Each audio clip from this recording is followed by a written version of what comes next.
ஜெயில்ல இருக்க ஒரு குற்றவாளி ஜெயில்ல இருந்து தப்பிக்கணும் அப்படின்னு போறாரு. பிளான் பண்ணி ஹோல்லாம் தோண்டி ரெடியா இருக்காரு. கொஞ்சம் சாப்பிடுறதுக்கு அங்க கொடுத்த நான்வெஜ் சாப்பாடை எடுத்துட்டு போறாரு. ஏன்னா போற வழியில அவருக்கு பசிக்கும்ல. அங்க மொத்தம் 3 டோர் இருக்கு. இந்த 3 டோர் வழியா அவன் எஸ்கேப் ஆகணும். அதுல டோர்ல ஸ்ட்ரிக்டான இன்ஸ்பெக்டர் அங்க இருக்காங்க. அவங்க மாட்டினா அவ்வளவுதான், சோலி முடிஞ்சா புடிச்சு ஜெயில போட்டுருவாங்க.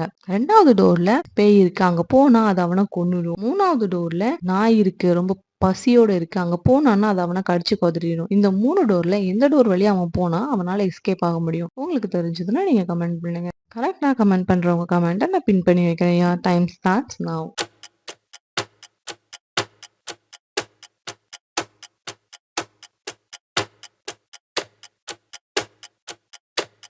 10 செகண்ட் முடிஞ்சிச்சு. எல்லாரும் கமெண்ட் பண்ணிட்டீங்களா? ஆன்சர் பார்த்துடலாமா? அதுக்கு முன்னாடி லைக் பண்ணிடுங்க, சப்ஸ்கிரைப் பண்ணிடுங்க. கரெக்டான ஆன்சர் 3வது டோர்ல தான் அவன் சூஸ் பண்ண முடியும். ஏன்னா அவன் கையில நான்வெஜ் சாப்பாடு இருக்கு, ஹாட் டாக் இருக்கு. ஸோ அதை அந்த நாய்க்கு கொடுத்துட்டேன்னா அது சாப்பிட்ரும். அந்த டைம் அவன் எஸ்கேப் ஆயிடலாம். கரெக்டா சொன்னவங்க எல்லாருக்கும் கங்க்ராட்ஸ், யூ ஆர் பிரில்லியன்ட்.